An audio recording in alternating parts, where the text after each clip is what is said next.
Las primeras partes de esta historia la pueden encontrar en la descripción de este video.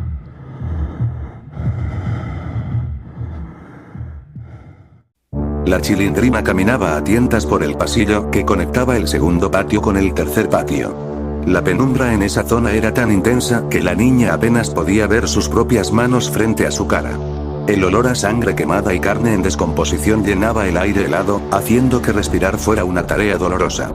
Detrás de ella, en la zona de la fuente, el monstruo pálido caminaba en círculos, oliendo los restos de agua congelada y las manchas de sangre que Don Ramón había dejado al arrojar los trozos de Jaimito horas antes.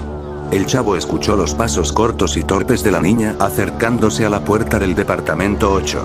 El huérfano abrió ligeramente la estructura de madera maltrecha y le hizo una señal en silencio para que se diera prisa. La Chilindrina logró entrar a la habitación oscura y cerró la puerta de golpe, soltando un sollozo ahogado. La niña miró al chavo con los ojos llenos de lágrimas y le dijo que su papá no estaba por ningún lado y que había visto mucha sangre en el piso plano del primer patio. El chavo la miró en silencio, sabiendo perfectamente que Don Ramón había sido devorado por la criatura cerca del departamento 72.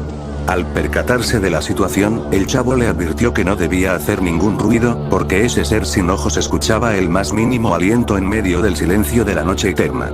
Ambos niños se escondieron detrás de unas tablas de madera viejas que acumulaban polvo en una esquina del departamento 8. El tercer patio era la zona más fría, descuidada y abandonado de toda la estructura horizontal de la vecindad. El piso estaba lleno de huecos, charcos de suciedad congelada y basura acumulada por años. Pasaron las horas y el silencio en el interior del departamento 8 se volvió insoportable. Mediante iban pasando los minutos, el monstruo avanzó lentamente desde el segundo patio hacia el pasillo del fondo. La criatura olfateaba las paredes con desesperación, atraída por el rastro de miedo y el sudor de los dos niños. El monstruo llegó al tercer patio y comenzó a caminar con pesadez sobre los escombros de cemento. El sonido de las garras filosas raspando contra las piedras hizo que el ambiente se pusiera muy pesado. Este sintió un miedo muy profundo al notar que la criatura se detuvo justo frente a la puerta del departamento 8. La Chilindrina no pudo contener la angustia y comenzó a hiperventilar debido al frío extremo y al trauma acumulado tras perder a su padre. La niña intentó taparse la boca con las dos manos para apagar el sonido de su respiración agitada. Sus esfuerzos fueron en vano. La criatura escuchó el silbido del aire saliendo entre los dedos de la niña y emitió un chillido sordo desde su garganta podrida. La bestia alzó una de sus garras pesadas y destruyó la puerta de madera del departamento 8 de un solo golpe brutal. La madera se astiló en cientos de pedazos que salieron volando por toda la habitación. La criatura metió su largo torso pálido al interior del cuarto, olfateando el aire con violencia. El chavo reaccionó por puro instinto de supervivencia, agarró un pedazo de ladrillo suelto del suelo y se lo arrojó a la criatura directamente en el rostro sin ojos. El ladrillo impactó contra la cabeza del monstruo, haciéndolo retroceder un par de metros hacia el centro del tercer patio.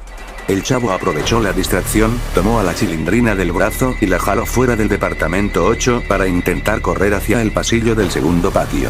Sus esfuerzos parecieron dar frutos. Los niños lograron salir del cuarto y corrieron esquivando la basura del piso en medio de la oscuridad. Sin embargo, la Chilindrina tropezó con una tubería rota que sobresalía del suelo helado. La niña cayó de cara contra el cemento, rompiéndose la nariz y soltando un grito agudo de dolor que resonó en todo el patio abandonado. La criatura se recuperó del golpe del ladrillo instantáneamente y dio un salto gigantesco a través del tercer patio. La bestia cayó sobre la espalda de la niña antes de que el chavo pudiera darse la vuelta para ayudarla. Una escena totalmente horrible ocurrió frente a los ojos del huérfano. El monstruo clavó sus garras filosas en los hombros de la Chilindrina y le arrancó ambos brazos de un solo jalón brutal. La sangre brotó a borbotones como una fuente caliente sobre la cara del chavo, pintándolo completamente de rojo. La niña gritó de una forma espantosa mientras agonizaba en el suelo desangrándose en cuestión de segundos. El monstruo abrió su boca gigantesca llena de dientes podridos y le destrozó el tórax a la Chilindrina de un mordisco, comenzando a devorar sus órganos internos con un ruido masticatorio repulsivo. Sin duda alguna, un acto muy loco y sangriento que terminó de quebrar la poca cordura que le quedaba al chavo. El huérfano vio a su amiga morir mutilada en el suelo y sintió que todo su cuerpo se congelaba de inmediato. El terror extremo activó la respuesta física que su cerebro siempre producía ante el miedo descontrolado. La garrotera se apoderó de él de manera violenta. El chavo se quedó completamente rígido, tieso y mudo en medio del tercer patio, parado a solo 2 metros de la criatura que devoraba el cuerpo desmembrado de la niña. El niño no podía mover las piernas, no podía parpadear y ni siquiera podía emitir un sollozo mientras permanecía inmóvil en la penumbra. El chavo continuaba completamente paralizado por la garrotera en el centro del oscuro, descuidado y abandonado tercer patio. El niño huérfano permanecía rígido como una estatua de piedra mientras la sangre de la chilindrina goteaba desde su cara hasta el suelo helado. A tan solo unos pasos de él, la criatura pálida terminaba de triturar los huesos de la niña. El sonido del monstruo masticando la carne y los cartílagos retumbaba en el silencio absoluto de la noche eterna. Sin embargo, al estar el chavo en un trance absoluto debido a la garrotera, su cuerpo no producía el más mínimo movimiento ni emitía ningún tipo de respiración sonora. Al percatarse de la situación, el monstruo levantó su rostro deforme y desprovisto de ojos. La bestia comenzó a olfatear y a mover la cabeza de un lado a otro, buscando la procedencia del calor de la sangre fresca que manchaba la ropa del chavo. El ser pálido pasó rozando sus garras filosas a pocos centímetros del pecho del niño, pero al no percibir ningún movimiento ni sonido físico, la criatura asumió que se trataba de un objeto inanimado o de un resto de madera más de la estructura abandonada. El monstruo giró sobre sus patas y caminó lentamente de regreso hacia el pasillo del segundo patio, perdiéndose en la penumbra profunda de la vecindad.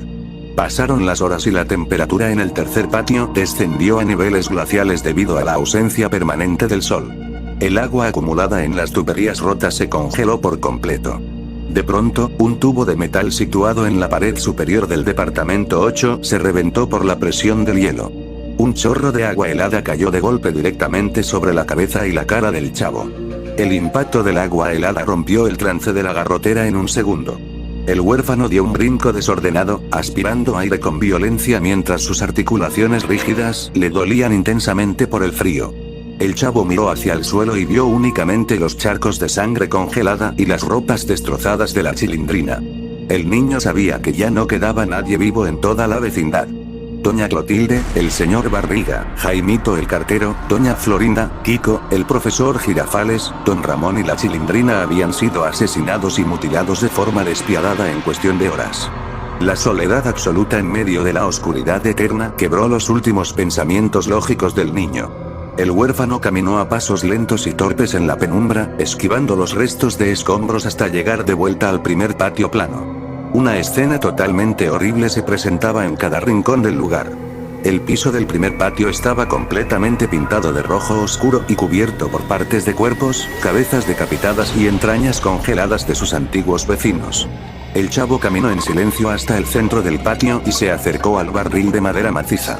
El recipiente seguía intacto, sin tapas ni rendijas, ofreciendo la única barrera física contra el viento helado del exterior. El niño metió las piernas despacio y se acomodó en el fondo del barril, abrazando sus rodillas contra el pecho para intentar conservar un poco de calor corporal. Mediante iban pasando los días, el mundo exterior terminó de colapsar en un caos insostenible. Los gritos de las personas en las calles de la ciudad disminuyeron hasta desaparecer por completo, dejando solo el eco distante de las criaturas pálidas, patrullando las ruinas de la civilización. El chavo permanecía metido en el barril de madera, alimentándose únicamente de las pocas moscas muertas y gotas de condensación que encontraba en los bordes de la madera. El hambre constante y la falta de luz destruyeron su noción del tiempo. Un día, se escucharon múltiples pasos pesados entrando por la portón destruido del primer patio. No se trataba de una sola criatura, sino de una manada entera de seres ciegos y pálidos que buscaban refugio del frío extremo del exterior. Las criaturas caminaban en fila por el suelo de cemento, oliendo las paredes secas y masticando los viejos huesos congelados que aún quedaban tirados cerca del departamento 14 y la casa 72. Hizo que el ambiente se pusiera muy pesado cuando 3 de esos seres se detuvieron alrededor del barril de madera del chavo. Este sintió un miedo muy profundo al notar las garras de los monstruos raspando el exterior de la madera maciza. El chavo sabía que si salía del barril para intentar correr hacia la calle o subir al departamento 23, sus esfuerzos serían en vano. La cantidad de monstruos en la entrada le impedía cualquier posibilidad de escape. El huérfano decidió quedarse completamente inmóvil dentro del recipiente, conteniendo el aliento cada vez que las bestias olfateaban el borde superior de la madera. Sus esfuerzos parecieron dar frutos durante horas, pues las criaturas no lograron detectar su presencia en el fondo del barril y se dispersaron por los 3 patios para anidar en la oscuridad de los departamentos vacíos. La vecindad del Chavo se había transformado de forma definitiva en una guarida permanente para los monstruos de la noche eterna. Sin duda alguna, un acto muy loco de la naturaleza haber apagado el sol para siempre. La Tierra continuó girando en una penumbra helada y desolada, habitada únicamente por criaturas despiadadas. En el centro de esa estructura de cemento en ruinas, dentro de un barril de madera helado, el Chavo permaneció vivo en el silencio total, atrapado en una prisión de miedo y oscuridad de la que nunca más podría salir.